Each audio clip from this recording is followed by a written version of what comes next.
We recently had an opportunity to visit Southern California to meet with Dr. Robert Harmon. Dr. Harmon is the co-founder and CEO of VetStem. As a veterinarian and statistician, Dr. Harmon has overseen over 1,000 FDA clinical trials for various therapeutics. We were able to discuss the science, application, and the future of stem cells in horses. So then, the basic question comes out is, how do stem cells work? So back at the beginning of this last decade, people thought stem cells only worked by turning into a new tissue. So like when we were in veterinary school, they weren't even talking stem cells, but the basic stem cell could help create new tissue. Right. Now we know that although they do that, that might not even be the most powerful thing they do. So when stem cells go into an area of inflammation, which they can home to that area, they actually will turn off the overactive inflammation. So for example, in a horse with a really bad chronic arthritis, where it's swollen and painful, these cells actually will turn down the immune system reaction. In essence, a little bit like steroids do, but not with the negative side effects you get with steroids. So they work in several other areas, kind of like an NSAID or an anti-inflammatory drug, but they work in a whole bunch of areas to naturally turn down an overactive immune system and turn that off. They also can rescue dying cells, and as we're probably going to talk towards the end of the discussion about the future, laminitis is an area we have no good treatments, right? Right. And the cells die. The foot literally dies. These cells in something like a stroke or an acute injury can actually rescue cells that are dying. So if they can do that, maybe we can help rescue some of that dying tissue. Same thing like in a really bad colic. When you're in there as a surgeon and you're doing a colic surgery and you look at all that tissue you know is going to die. Right. Could we use them to help rescue cells? So they turn down inflammation. They can turn into tissue, so they can really make tissue. They can sort of turn off the aberrant immune system. They can rescue cells. And lastly, they're like little paramedics. They run into the injury naturally, or if we put more of them in there, and they call in the rest of the specialist cells to make more new tissue and truly regenerate an injury. So they do all of these things and probably more that we don't know yet. So, it's a new therapy, and is it safe?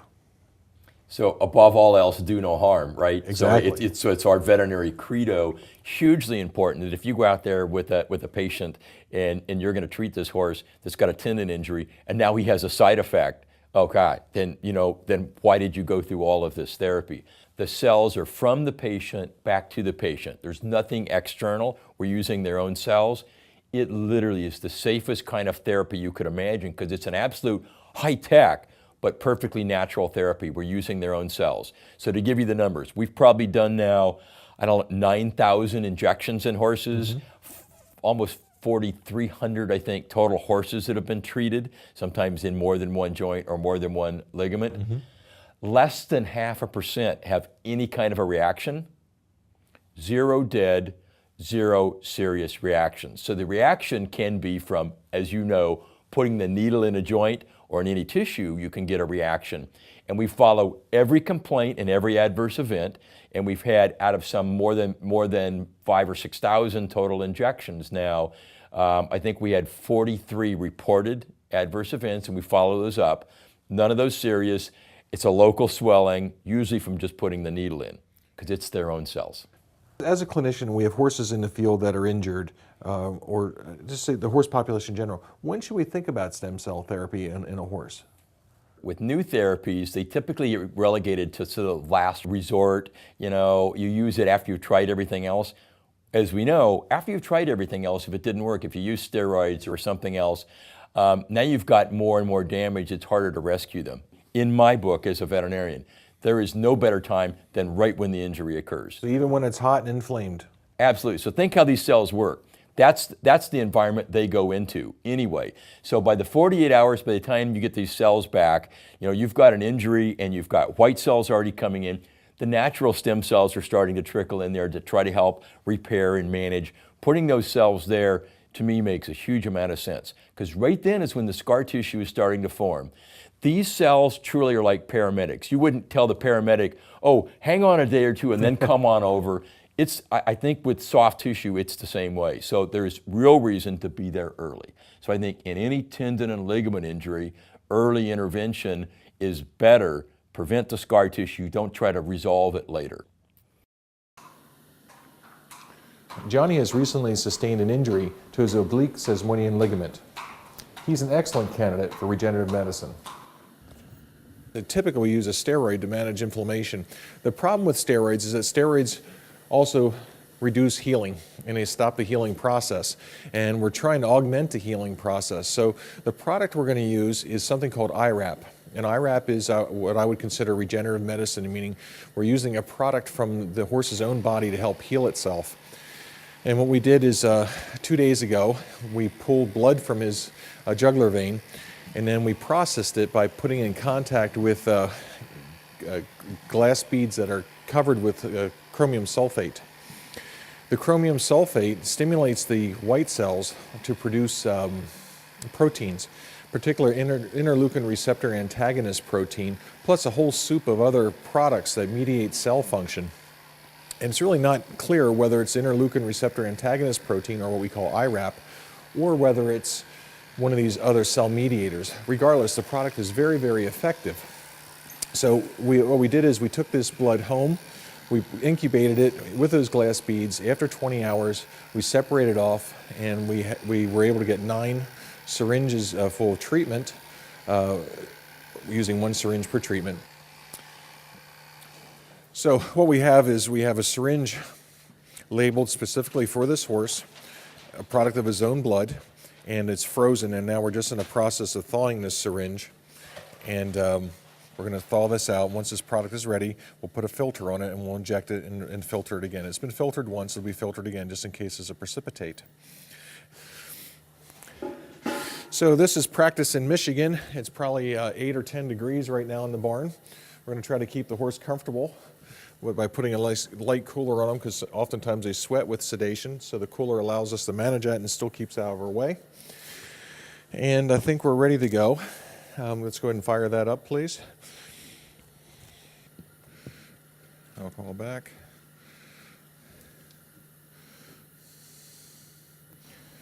So the key to making sure our therapy is effective is we want to make sure we get the needles exactly in the location where the injury has occurred and get the therapeutics there. So here I'm using ultrasound to help guide the needle for correct placement. Horse is moving a little bit. We'll get it right here. Nice. Needle's right there. Good.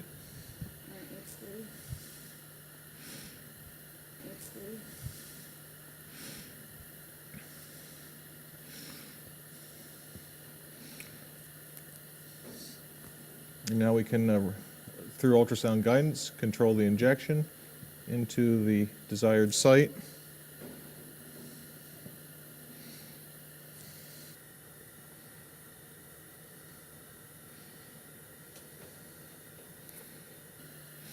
Okay, good. And we're going to take the probe away. Excellent. Okay, and the procedure's done. Good. Hey, handsome. How you doing? Good to see you. He's a good boy. Oh, mercy sakes, he's such a good boy. Come here. Our next horse will be receiving mesenchymal stem cell therapy. The whole deal's all busy today? Yeah. This morning we're going to be working with Snow Day. Snow Day is a 9-year-old quarter horse cross gelding, and Snow Day's being diagnosed with an injury to his right front leg. And after MRI, we found that he has an adhesion between his navicular bone and his deep flexor tendon. Also, he has pretty severe tendonitis in his deep flexor tendon. Part of the therapy is going to be stem cell therapy to help repair the deep flexor tendonitis. There are 3 reasons why we pick stem cells. The first reason is that if the horse is old, and older than 12 years particularly. The second reason is if the injury is very severe, and the third reason is if we have the injury over a critical area, like a fulcrum area. And with Snow Day here, we have severity and we have location, so that's the reason we're going to be doing stem cell. All right, so let's turn him around, let's get started.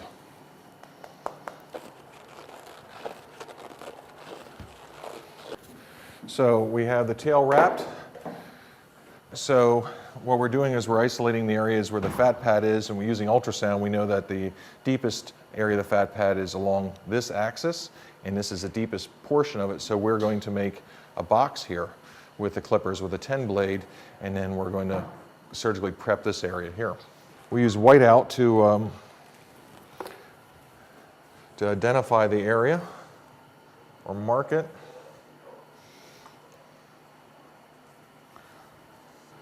And now we're going to look for the deepest part. This pony has a good fat pad. And there's the deepest portion of it right here. And I will mark the deepest portion, as we can see clearly here. So while Jamie is preparing the surgical site, we're going to prepare the infusion solution. Now, the infusion solution is going to be introduced into the fat pad to help keep the fat pad more turgid and help control bleeding. And then we remove 20 cc's of saline. We'll introduce 20 cc's of lidocaine.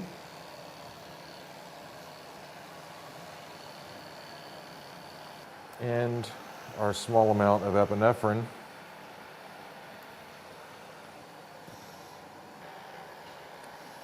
Okay, so our infusion solutions are ready to go. This does demonstrate that this procedure can be done on site. This doesn't necessarily, you don't have to go to a hospital to have this done. And that makes it more convenient for the horse and for the owner. And if there are icy roads or dangerous driving conditions or a fractious horse, this makes it more comfortable for everybody. And we'll just give him a little bit of anesthetic in there.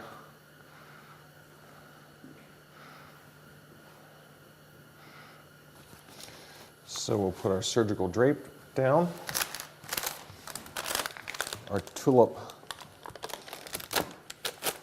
cannula, our infusion cannula,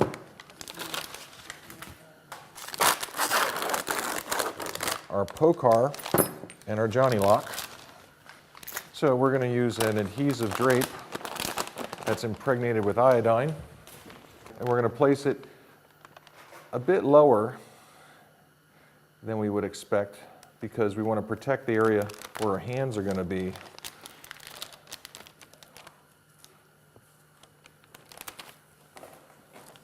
All right, so now we're going to take the Pocar and we're going to make an entry portal.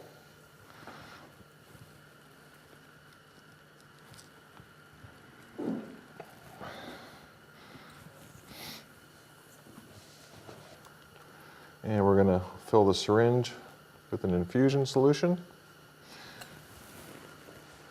Okay.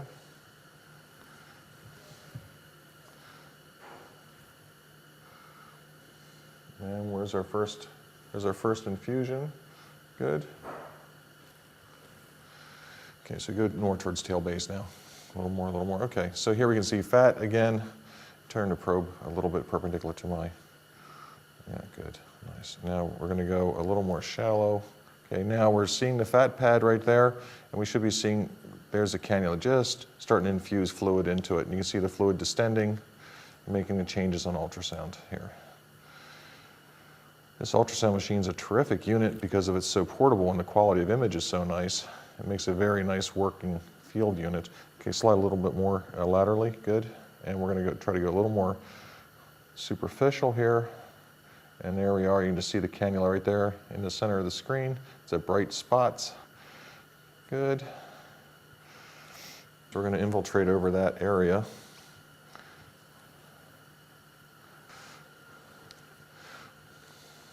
Okay, there we go. Nice. That's the cannula right there as we're pulling back. So now we can see that sliding into this tissue as we're infiltrating. Okay, good. All right, nice. And here we have the fat collection cannula called a tulip cannula. It's a sharpened port that when the fat gets sucked into it, that it cuts it off and we collect the sample. Working back and forth, deeper.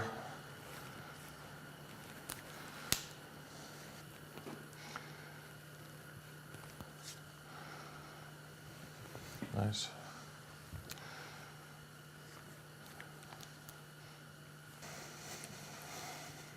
center there, you can just see the bright spot right in the center of the screen, and it will go away. It comes back in. That's our cannula. So now we've extracted about 45 cc's of fat. We have a nice sample here. I'm going to put it into the collection vessel.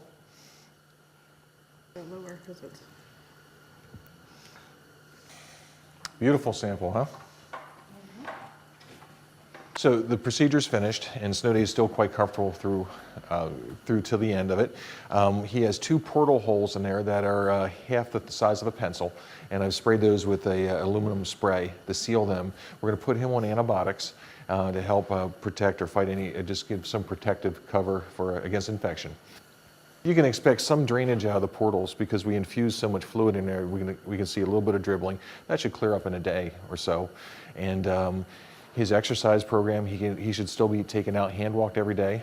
And there really should be minimal complications. He might experience some sensitivity over those sites that we harvested the adipose from, but he really should be quite comfortable and you shouldn't see any problems. And if you see anything like that, you should let me know. Any questions? No, sounds good. Okay, super. So the samples or the adipose that we collected gets delivered to VetStem.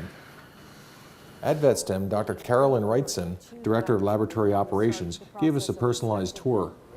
So my understanding is that these cooling containers have been designed and validated to keep the temperature controlled for 48 hours. Is that correct? That is correct. 48 hours in and 48 hours out. We've tested temperatures down to -5 for over 6 hours and above 40 C for over 6 hours, and they still maintain their temperature 2 to 8 degrees. In addition to that, the outer shell of the container is removed to keep the laboratory environment as clean as possible. After the samples are labeled and received, the first step is to wash the sample, and this gets rid of any of the extra fluid during the collection process, reduces any bacterial contamination, and all this work is done in highly specialized ventilation hoods that has very clean, almost sterile air. While we're breathing the air in this room and it has less than 10,000 particles per meter cubed, this has less than 1 particle. So this is like an incubator for a baby, essentially. And one of the things that our laboratory technicians are trained on in aseptic technique is how to operate within this hood without compromising that sterility. There's a constant airflow through the HEPA filters that are creating that environment so that it's completely sterile. These are live cells, and live cells can also support live bacteria. You will see that through a series of laboratory procedures, Dr. Wrightson and her staff are ensuring the samples are sterile. How many cells were able to be recovered? And more importantly, what's the viability of those cells? So when you say you're looking for viability or assessing viability, I mean which stem cells survived the process, which ones are still alive and still going to work. That's correct. And we're adding a dye to it. If the dye is picked up, then we know the cell Is got damaged. non-viable. Then in the second count that we do, we add a reagent that's somewhat like soap that then goes in and pokes holes into all the membranes. And from that, we're able to get a total cell count. And if you subtract from the total cells those that were non-viable, then you tell what your total viable population is. Okay. It's telling me that it's about 90% viable. Okay. We want to be sure that these cells are available for future use in case we want to treat the horse again or the horse has another injury. Let's say we collected 24 million cells and then I requested 8 million cells. What happens to the other doses? The other doses will take first a retention sample, and then we'll take the remaining and we'll place them into frozen vials that we store in liquid nitrogen, and they're cryopreserved. What kind of storage capability and culturing capability does the laboratory have?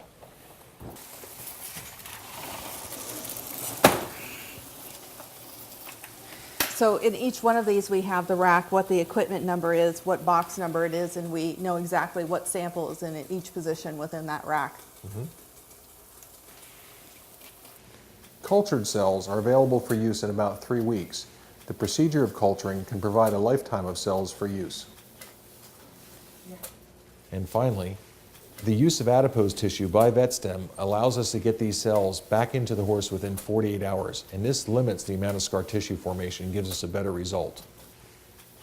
Okay, so now we've received Snowday's stem cells back from VetStem where they've been processed and cultured. We have 12 million cells that we're going to implant today. We have our shipment in a shipped on cool in a cool container. We have our paperwork, which is important. It's so important we'll set that off to the side. We want to make sure when these are delivered that the package is intact, that the ice block is still cold, the ballast is still cold.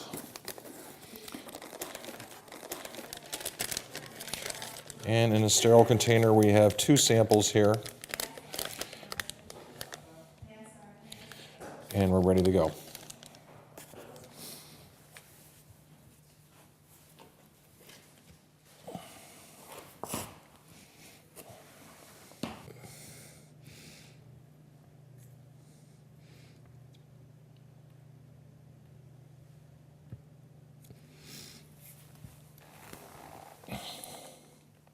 It's pretty good. I'm not even touching them. If we put it right against it.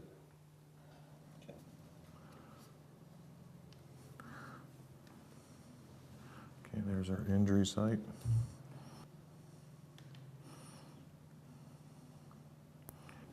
Pull down.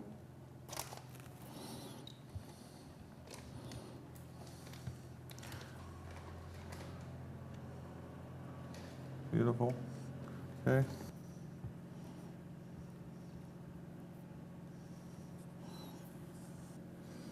Because of the advances in ultrasound equipment and technique, we're able to precisely place this needle directly into the deep flexor tendon just before it reaches the navicular bone. Another needle, please. Okay, good.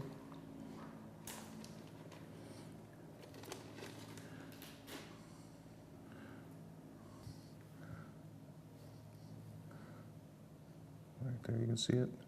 We're going to infiltrate right into that defect right there. Nice, nice.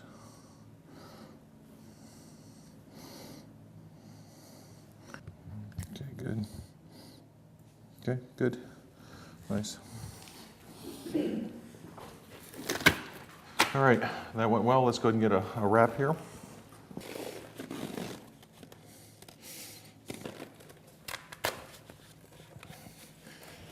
Okay, good. All right. On snow day here, what we'll do is we'll reevaluate the growth of these cells and the healing in about 12 weeks. The horse, or Snow Day, is also scheduled to go to Michigan State to have a surgery done to release an adhesion that's evident between his deep flexor tendon and back of his navicular bone, and that procedure will be done in just about 30 days from now, and we'll see how he does. I opted to use adipose-derived stem cells when we treated Snow Day. Now, let's go back to our discussion with Dr. Bob Harmon and ask him why. What's the best source of stem cells? There's a lot of information writing about bone marrow as a source. You see some things about neonate or umbilical cords as a source, and yet you've spent time with adipose. And I just want to get your thoughts on why the source of adipose over bone marrow. Bone marrow was actually around a long time before fat in terms of the scientific evaluation of it because of bone marrow transplants. And the people we licensed our patents from actually own the largest patent portfolio, or the second largest, in bone marrow. So we had the option. We could have done bone marrow or fat. Fat had the unique opportunity that it's 1,000 times more concentrated in stem cells than bone marrow. That's a surprise. Was a total surprise to the scientific community a decade ago, when that was discovered. Sure, you'd think the stem cells come from the bone marrow and it's going to be more, but you're saying it's 1,000 times more out of fat. 1,000. So if you take a spoon of bone marrow and a spoon of fat, and you look at the mesenchymal stem cells, these healing stem cells that we want, not the ones that make bone marrow or blood, but the ones that actually are for healing, 1,000 times more concentrated in fat. So now, bone marrow you could get, when you take bone marrow out of a horse, you could maybe get 25 cc's, 50 cc's. Depending if you get a blood clot or what you get out of that. And it's mostly blood. So you don't get very many stem cells. So with bone marrow, you can't use it fresh and have enough stem cells to really provide healing. So you have to go to culture. So now you have a 2 to 4 week delay. Acute tendon injury. What's our biggest enemy? Time. time and scar tissue that's going to form if we don't get it done. And the data is really clear. At AAP, it's been presented a number of times now, that in that first 2 to 3 weeks, you get all that granulation and scar tissue. Anybody who's had a horse injury on their leg, a skin injury, you see scar tissue forms pretty quickly. So this, 48 hours from the time you collect that fat and send it to us, you've got those cells in there. And cells block scar tissue while they're healing. They make new blood vessels. So all that healing, so in any of those soft tissues, it's hugely important to get it done quickly. Also, if we ever need to culture to get more, there's so much more starting material. The sourdough starter, if you start with enough, you can make a lot of bread. If you only have a little tiny bit, it takes a long time. And so again, it's both economically and time sensitive, very important. So we chose fat from an economics issue, from a science issue on the number of cells. Interestingly, UC Davis just published last month, they looked at bone marrow and fat and its ability to make bone. And bone marrow came out, again, inferior. Fat, because the cells grew faster, lasted longer, were more potent kinds of cells, were the cell of choice. In the world, there's about 13 veterinary stem cell companies. So scattered all around the world, all small companies, no big companies yet. Right. In those, 9 of those use fat. So what I find with clients is that oftentimes they're not ready to commit to the cost of the procedure or to the resources of time, money, and emotion into the procedure until they start getting fearful that they're not going to get a positive outcome. To simplify it, they might say, let's see where we are in 3 months. If it doesn't work, then we're going to do stem cells. How long is too long before stem cells might not be effective? So when we first started out, I actually told people in equine practice that these older chronic tendons and ligaments, I said, I don't think it's going to help very much. It's already got mature scar tissue, and you may have re-injured again already, which typically happens. You've treated conservatively, you've done shockwave or something, and now they go back to work and they tear again. They're sore again. We got pushed by clinicians like you to try some of those more chronic cases, and in fact, I am shocked at how well it can work even in a chronic case. So I'm a believer in early therapy, so I think blocking the scar tissue is better, but these cases where you've got significant pathology already, so it's significant, even some of these big bows, you got a big banana bow, and you go, can we help at all? I have seen some amazing ones with owners and veterinarians who pushed us to say, could we try? And I cautioned them and said, be cautious in your prognosis. I don't think you're going to get back to normal because you've got so much scar tissue. But a very significant number of those still were helped in a major way and could get back to work. So I think it really is worth a serious consideration on those. Better not to wait 2 or 3 years until they literally can't work at all. But if you're out 3 months and you've tried conservative and your ultrasound's telling you it's not healing like I thought, those are very legitimate cases to come back and treat with, again, ultrasound guidance. Go to the area where you still see the lesions in the tendon or a ligament. These chronic suspensories that are the bane of your existence, you can't keep them in work. Those actually are really good cases to go back, put the cells right where the injury is, and expect reasonable outcomes. So I think it really is. It's a very good question. The typical horse I know you see all the time, Roland, where they're a jumper. Yeah. They're a Western performance horse, so they're trying to slide stop and things like that. It just, tears the heck out of those suspensories. Yeah. And you lay them off 3 months, you treat with whatever, everything in your bag of tricks. They look pretty good, they seem sound, they start them back up slow, and as soon as they get towards full performance, bang. Right about the week before they're at where they want to be, it happens. That's exactly. Those are ones that I would say, treat them aggressively with your rehab and your standards, put the cells right in there. You might even need a second dose, but tell those people, okay, so if you're going to make now a last run, can you keep them in work? You can't rush it. If the owner will dedicate and follow your ultrasound follow-ups and rehab program, it's surprising how well they can do.